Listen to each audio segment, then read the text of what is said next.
മറ്റൊരു വീഡിയോയിലേക്ക് സ്വാഗതം. ഇന്നിവിടെ വിശകലനം ചെയ്യുന്നത് 24/4/1984 ജനിച്ച ഒരാളുടെ ഗ്രഹസ്ഥിതിയാണ്. അവിട്ടമാണ് നക്ഷത്രം. അവിട്ടം 1-ാം പാദം, ചിങ്ങലഗ്നം.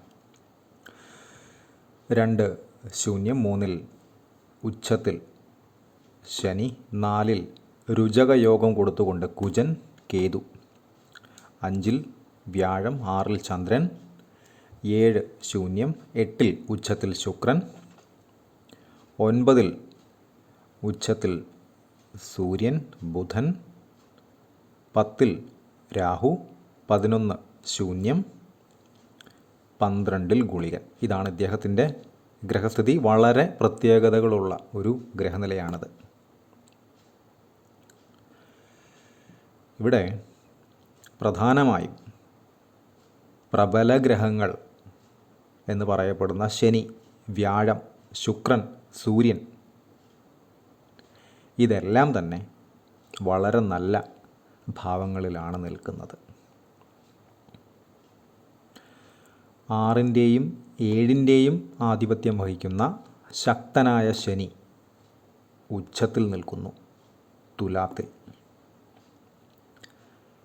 രുചകയോഗം കൊടുത്തുകൊണ്ട് കുജൻ വൃശ്ചികത്തിൽ നിൽക്കുന്നു സ്വന്തം ക്ഷേത്രത്തിൽ, ലഗ്നാൽ 4. 5 ഹംസയോഗം അല്ലെങ്കിൽ പോലും ഹംസയോഗത്തിന് തുല്യമായ യോഗം കൊടുത്തുകൊണ്ട് തന്നെ വ്യാഴം സ്വന്തം ക്ഷേത്രത്തിൽ നിൽക്കുന്നു. ശുക്രൻ മീനത്തിൽ ഉച്ചസ്ഥനായി നിൽക്കുന്നു, വർഗോത്തമം ചെയ്ത ശുക്രൻ. ലഗ്നാധിപനായിട്ടുള്ള സൂര്യനാവട്ടെ മേടത്തിൽ ഉച്ചത്തിൽ നിൽക്കുന്നു. വളരെ റെയറായിട്ടുള്ള ഒരു ഗ്രഹനിലയാണത്. ഒരുപാട് പ്രത്യേകതകളുള്ള ഒരു ഗ്രഹനിലയാണ്. എന്നാൽ ഒരേ ഒരു ഭാവത്തെ കൊണ്ട് വളരെ മോശമായിട്ടുള്ള അനുഭവങ്ങളും ഈ ഗ്രഹനിലയിലുണ്ട്. ഏതാണ് ആ ഭാവം? എന്താണ് ആ മോശം അനുഭവം? വിവാഹം. 7-ാം ഭാവാധിപനായിട്ടുള്ള ഗ്രഹം ഉച്ചത്തിൽ നിൽക്കുന്നു. പൊതുവെ ഇത്തരക്കാർക്ക് വളരെ ഉയർന്ന നിലയിലുള്ള പാർട്ട്ണർ എന്ന് പറയുന്ന അവസ്ഥ വരാനുള്ള സാധ്യത വളരെ കൂടുതലാണ്, അല്ലെങ്കിൽ ആയിരുന്നു. 7-ാം ഭാവാധിപനായിട്ട് ശനി വരികയും ഉച്ചത്തിലൊക്കെ നിൽക്കുകയും ചെയ്തു കഴിഞ്ഞാൽ അത്തരം വിവാഹം ഒരുപാട് നടക്കുന്നുണ്ട്. പക്ഷേ ഇവിടെ രാഹുവിൻ്റെ 6-ാം ദൃഷ്ടി ശനിയിലേക്ക്, അതായത് വിവാഹ സ്ഥാനത്തിൻ്റെ ആധിപത്യം വഹിക്കുന്ന ശനിയിലേക്ക്. അതുപോലെ തന്നെയാണ് സൂര്യൻ ഉച്ചത്തിൽ നിന്നുകൊണ്ട് ഉച്ചത്തിൽ നിൽക്കുന്ന ശനിയെ ദൃഷ്ടി ചെയ്യുന്നു. അതുപോലെ തന്നെ തിരിച്ചും ശനി സൂര്യനിലേക്കും ദൃഷ്ടി ചെയ്യുന്നു. ശനി സൂര്യനിലേക്കുള്ള ദൃഷ്ടി എന്നതിനേക്കാൾ ഉച്ചത്തിൽ നിൽക്കുന്ന ശനിയെ സൂര്യൻ ഉച്ചത്തിൽ തന്നെ നിന്നുകൊണ്ട്, പ്രത്യേകിച്ചും രാഹുവിൻ്റെ ദൃഷ്ടിയുണ്ട് എന്നിരുന്നാൽ പോലും സൂര്യൻ്റെ ദൃഷ്ടി ശനിയിലേക്ക് വരുന്നത് വളരെ വളരെ മോശമാണ്. പ്രത്യേകിച്ചും വിവാഹ സംബന്ധമായിട്ടുള്ള കാര്യങ്ങൾക്ക് യോജിച്ച് പോകില്ല ഒരു രീതിയിലും. ഇദ്ദേഹം പകലിനെക്കുറിച്ച് സംസാരിക്കുമ്പോൾ ഇദ്ദേഹത്തിൻ്റെ പാർട്ട്ണർ രാത്രിയെക്കുറിച്ച് സംസാരിക്കും. അതല്ല എങ്കിൽ തിരിച്ച്. തർക്കങ്ങൾ, വഴക്കുകൾ, അസ്വസ്ഥതകൾ, ഇടവിട്ടുള്ള കലഹങ്ങൾ, അനുസരണാശീലം ഇല്ലായ്മ, അതല്ലെങ്കിൽ ധിക്കരിച്ച് ചിന്തിക്കുക, പറയുക, പ്രവർത്തിക്കുക, ഞാനാണെല്ലാം, ഞാൻ പറയുന്നത് കേൾക്കുക, അനുസരിക്കുക, ഇതായിരിക്കും ഇദ്ദേഹത്തിൻ്റെ പാർട്ട്ണർ അല്ലെങ്കിൽ ഭാര്യ പദം അലങ്കരിക്കുന്ന ആളുടെ സ്വഭാവം എന്ന് പറയുന്നത്. അതങ്ങനെ തന്നെയാണ്. വളരെ മോശമായിട്ടുള്ള ഒരവസ്ഥ തന്നെയാണ്. ബാക്കി എല്ലാ കാര്യങ്ങൾ കൊണ്ടും യഥാർത്ഥത്തിൽ രാജാവ്, വിവാഹം കൊണ്ട് യാചകനും. ഇതാണ് ഈ ഗ്രഹനിലയുടെ പ്രത്യേകത. വളരെ സൂക്ഷ്മമായി, വളരെ റെയറസ്റ്റ് ഓഫ് ദ റെയറായി മാത്രമാണ് ഇത്തരം ഗ്രഹനിലകളൊക്കെ വന്ന് പെടാറ്. വിവാഹം ഒഴികെയുള്ള എല്ലാ കാര്യങ്ങൾക്കും ഏറ്റവും മുൻപന്തിയിൽ നിൽക്കുന്ന ഗ്രഹനില. വിവാഹത്തിന് അങ്ങേയറ്റവും മോശവും. ഇതിലെ ഏറ്റവും വലിയ രസകരമായ വസ്തുത എന്ന് പറയുന്നത് ഇത് അദ്ദേഹത്തിൻ്റെ രണ്ടാം വിവാഹവുമാണ്. ആദ്യ വിവാഹം ഡിവോഴ്സായി പോയതാണ് ഇതേ കാരണങ്ങൾ കൊണ്ട്. അപ്പോൾ മനസ്സിലായി കാണും 7ാം ഭാവാധിപനായിട്ടുള്ള ശനിയിലേക്ക് സൂര്യൻ്റെ ദൃഷ്ടി വന്നാൽ എന്ത് സംഭവിക്കും എന്ന്. അവിടെയാണ് ഇതിൻ്റെ വിരോധാഭാസം എന്ന് പറയുന്ന പോയിൻ്റ് ഇരിക്കുന്നത്. 7ാം ഭാവാധിപൻ ഉച്ചത്തിൽ നിൽക്കുന്നു, വളരെ നല്ല കാര്യം. അതിലേക്ക് രാഹുവിൻ്റെ ദൃഷ്ടി വരുന്നു, വളരെ മോശം കാര്യം. അതിലേക്ക് ശത്രുവായ, പ്രധാന ശത്രു അല്ലെങ്കിൽ 1ാം നമ്പർ ശത്രുവായ സൂര്യൻ്റെ ദൃഷ്ടി വരുന്നത് അങ്ങേയറ്റം മോശമാണ്. വിട്ടുവീഴ്ച ചെയ്യില്ല. ഞാൻ പിടിച്ച മുയലിന് 4 കൊമ്പ് എന്ന് പറയുന്ന സിദ്ധാന്തത്തിൽ അടിയുറച്ച് വിശ്വസിക്കുന്ന എക്സ്ട്രീം സെൽഫിഷായിട്ടുള്ള ഒരു പാർട്ട്ണറായിരിക്കും ഇദ്ദേഹത്തിൻ്റേത്. അതങ്ങനെ തന്നെയാണ്. അതുമായി ബന്ധപ്പെട്ട് ഒരു ദിവസം പോലും സ്വസ്ഥത, സമാധാനം എന്ന് പറയുന്ന ഒരവസ്ഥ ഇദ്ദേഹത്തിനില്ല. ആ പറഞ്ഞ 2 കാര്യങ്ങൾ, സ്വസ്ഥതയും സമാധാനവും. ചന്ദ്രൻ ശനിയുടെ ക്ഷേത്രത്തിൽ രാഹുവിൻ്റെ 9ാം ദൃഷ്ടിയിൽ നിൽക്കുന്നു.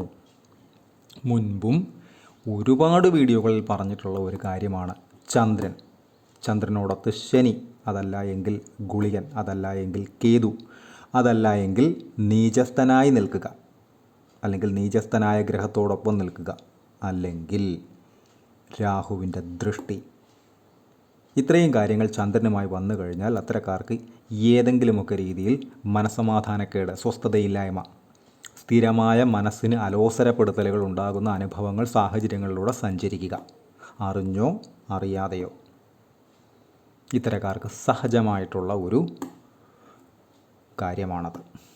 അപ്പോൾ നേരത്തെ പറഞ്ഞു, ബാക്കി എല്ലാ കാര്യങ്ങൾക്കും വളരെ ഗുണകരമായിട്ടുള്ള ഒരു ജാതകം. നേരത്തെ പറഞ്ഞത് വിവാഹം, അതുപോലെ തന്നെ അതിൻ്റെ തൊട്ട് താഴെ സ്ഥാനം കൊടുത്ത് പറയേണ്ടുന്നതാണ് മനസമാധാനം എന്ന് പറയുന്ന കാര്യം. ഈ 2 കാര്യങ്ങൾക്ക് വളരെ ക്ഷാമം ഈ ഗ്രഹനിലയിൽ ഉണ്ടാകും. ആ വ്യക്തിക്ക് അതുണ്ട്. 10ൽ സൂര്യൻ നിൽക്കുന്നു. ലഗ്നാൽ 10ൽ തൊഴിൽ സ്ഥാനത്ത് സൂര്യൻ. ഇത്തരക്കാർക്ക് പൊതുവെ mechanical section, electrical section, plumbing, അതല്ല എങ്കിൽ ഡ്രൈവിംഗ് പോലെയുള്ള ഹെവി എക്യുപ്മെൻറ്റ്സ് പോലെയുള്ള ജോലികളുമായിട്ടൊക്കെ ബന്ധപ്പെട്ട് വളരെയധികം ശോഭിക്കാൻ സാധിക്കും. അതെല്ലാം സത്യം തന്നെയാണ്. 10ാം ഭാവാധിപൻ ഉച്ചസ്ഥനായിട്ടാണ് നിൽക്കുന്നത്. വളരെ വളരെ നല്ലത് തന്നെയാണ്. 10ാം ഭാവത്തെ കൊണ്ട് ധനം, ധാരാളം ധനം. ഉച്ചത്തിൽ നിൽക്കുന്ന ശുക്രൻ പ്രത്യേകിച്ചും വർഗോത്തമം ചെയ്ത് നിൽക്കുന്നു. വളരെ നല്ലത് തന്നെയാണ്. പക്ഷേ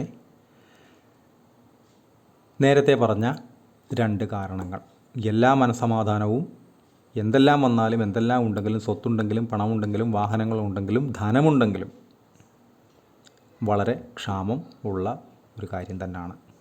അതുപോലെ തന്നെയാണ് ചിലവുകൾ. 12ലെ ഗുളികൻ നിൽക്കുന്ന രാശിയിൽ നിന്നും 2ലേക്കും 12ലേക്കും, അതായത് ഗുളികൻ നിൽക്കുന്ന രാശിയിൽ നിന്നും ഗുളികൻ്റെ 2 12. അപ്പോൾ ഗുളികൻ്റെ 2ാം ദൃഷ്ടി എന്ന് പറയുന്നത് ലഗ്നത്തിലേക്കാണ്. ലഗ്നത്തിലേക്ക് വരുന്ന ഗുളികൻ്റെ ദൃഷ്ടി ഒരല്പം ശ്രദ്ധയോടെ തന്നെ കാണണം. കാരണം എന്തെങ്കിലുമൊക്കെ രീതിയിലുള്ള അനാവശ്യമായിട്ടുള്ള തടസ്സങ്ങൾ പോലെയുള്ള അനുഭവങ്ങളൊക്കെ ഉണ്ടാകാൻ സാധ്യത വളരെ കൂടുതലാണ് പ്രധാന കാര്യങ്ങൾക്കൊക്കെ ഇറങ്ങുന്ന സമയത്ത്. എന്നാൽ വ്യാഴത്തിൻ്റെ 9ാം ദൃഷ്ടി ലഗ്നത്തിലേക്ക് വരുന്നത് നേരത്തെ പറഞ്ഞ ഗുളികൻ്റെ നെഗറ്റീവ്സിനെ ഒരു 50% വരെ കുറയ്ക്കും. അതിൽ തർക്കമില്ല. അതുപോലെ തന്നെയാണ് ഇദ്ദേഹത്തിൻ്റെ ലഗ്നാധിപനായിട്ടുള്ള ഗ്രഹം സൂര്യനിലേക്ക് വ്യാഴത്തിൻ്റെ 5ാം ദൃഷ്ടിയുണ്ട്. വളരെ വളരെ വളരെ നല്ലത് തന്നെയാണത്. പക്ഷേ 7ാം ഭാവാധിപനായിട്ടുള്ള ഗ്രഹത്തിലേക്ക് വ്യാഴത്തിൻ്റെ ദൃഷ്ടി എത്തില്ല.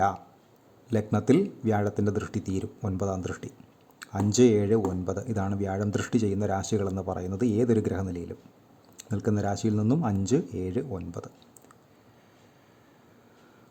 അതുപോലെ തന്നെയാണ് ഇദ്ദേഹത്തിൻ്റെ നേരത്തെ പറഞ്ഞ വിവാഹം നടന്ന കാലങ്ങൾ. ഇത്തരക്കാർ പൊതുവെ ഒരു കാരണവശാലും ഒരു മഹാദശ നടക്കുന്ന സമയത്ത്, അത് രാഹുവായിക്കോട്ടെ, ഗുരുവായിക്കോട്ടെ, ശനി ആയിക്കോട്ടെ, ബുധനായിക്കോട്ടെ, ഏതായിക്കോട്ടെ, ഏത് ദശ നടന്നാൽ തന്നെയും അതിൽ കേതുവിൻ്റെ അപഹാരം, രാഹുവിൻ്റെ അപഹാരം പോലെയുള്ള അപഹാര സമയങ്ങളിൽ വിവാഹം നടത്തരുത്. ഇദ്ദേഹം ആദ്യ വിവാഹം നടത്തിയത് ഒരു മോശം അപഹാരത്തിലായിരുന്നു. രണ്ടാമത്തെ വിവാഹം നടത്തിയതും ഒരു മോശം അപഹാരത്തിലാണ്. അതിൻ്റെ ഫലവും അങ്ങനെ തന്നെയാണ്. പ്രത്യേകിച്ചും ഇത്തരം പ്രശ്നാധിഷ്ഠിതമായിട്ടുള്ള ഗ്രഹനില വിവാഹ സംബന്ധമായുള്ള ആളുകൾ ഏറ്റവും മസ്റ്റായും ഒഴിവാക്കേണ്ടുന്നതാണ് നേരത്തെ പറഞ്ഞ കേതുവിൻ്റെ അപഹാരം, രാഹുവിൻ്റെ അപഹാരം പോലെയുള്ള സമയങ്ങൾ. പ്രത്യേകിച്ചും വിവാഹം പോലെയുള്ള ഒരു ശുഭകാര്യത്തിന് വളരെ മോശമായിരിക്കും അതിൻ്റെ അനുഭവങ്ങളെന്ന് പറയുന്നത്. അതിൻ്റെ ഏറ്റവും വലിയ ഉദാഹരണം ഈ വ്യക്തി തന്നെയാണ്, അദ്ദേഹത്തിൻ്റെ ജീവിതം തന്നെയാണ്.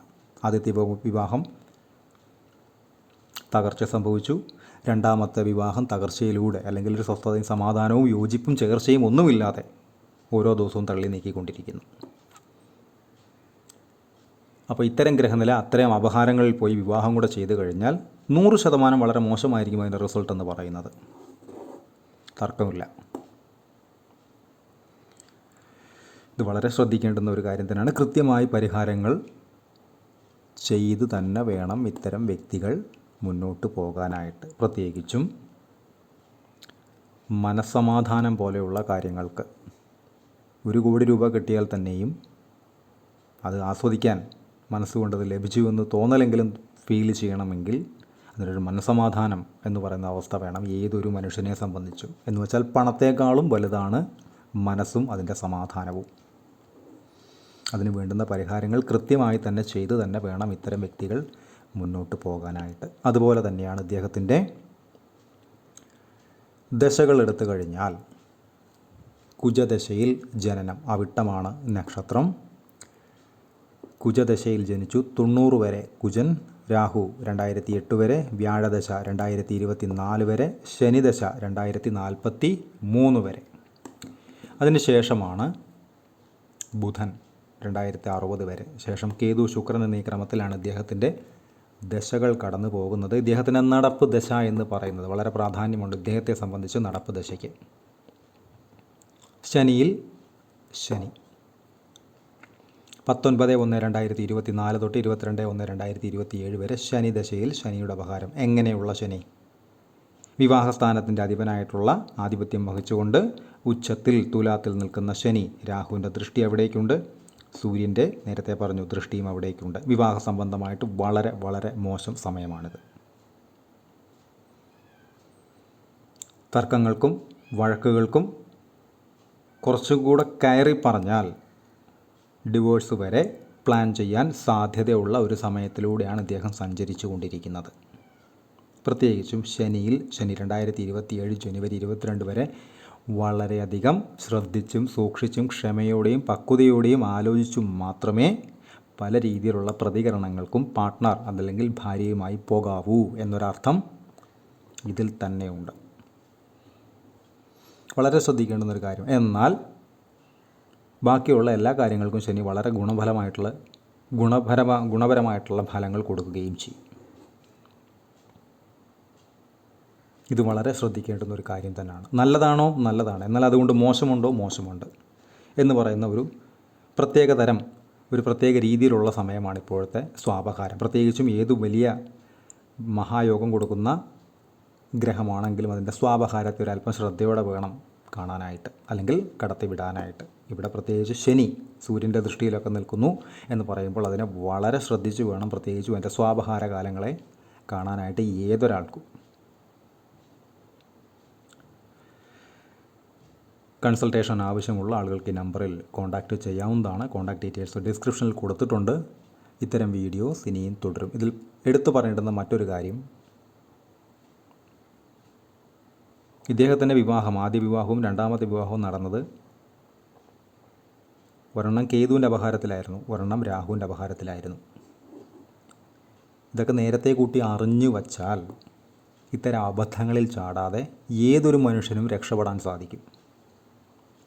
കാരണം ഇതിൽ നിന്ന് രക്ഷപ്പെടുന്നത് കുറച്ച് ഡേറ്റുകളുമായി ബന്ധപ്പെട്ട ഒരു കാര്യം അറിയുന്നതിലൂടെ മാത്രമാണ്. അത് എന്നാണ്, എന്ന് തുടങ്ങി എന്ന് തീരും, ഇത്ര മാത്രമേ അതിൽ അറിയാനുള്ളൂ.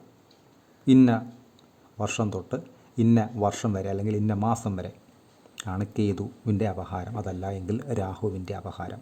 അപ്പോൾ അതിന് മുൻപോ അതിന് ശേഷമോ ആയി വിവാഹം പോലെയുള്ള കാര്യങ്ങൾ പ്ലാൻ ചെയ്താൽ ആ വലിയൊരു നെഗറ്റീവിനെ അവിടെ ആ ഡേറ്റ് മാറി എന്ന് പറയുന്ന ഒറ്റ കാരണം കൊണ്ട് തന്നെ ഒഴിവാക്കാൻ സാധിക്കും. അതിൽ നിന്ന് വിവാഹ സംബന്ധമായിട്ടുള്ള 50% പ്രശ്നങ്ങളെയും ഒരു പരിധിവരെ ഒഴിവാക്കാനും സാധിക്കും. ഇതൊരു ചെറിയ കാര്യമല്ല. നന്ദി.